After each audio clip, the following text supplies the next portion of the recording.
স্বামী তাকেই বলে যে স্ত্রীকে ভালোবাসতে জানে, স্ত্রীকে বোঝার চেষ্টা করে, যে স্ত্রী মনের মধ্যে থাকা ভালোবাসার কদর করতে জানে, যে স্ত্রীকে সমস্ত খারাপ সময়ে আগলে রাখতে জানে।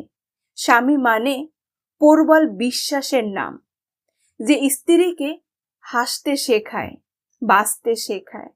হে আল্লাহ, সকল স্বামীর মধ্যে এই গুণগুলো দান করুন, আমিন। স্বামী তাকেই বলে যে স্ত্রীকে ভালোবাসতে জানে, স্ত্রীকে বোঝার চেষ্টা করে, যে স্ত্রী মনের মধ্যে থাকা ভালোবাসার কদর করতে জানে, যে স্ত্রীকে সমস্ত খারাপ সময়ে আগলে রাখতে জানে।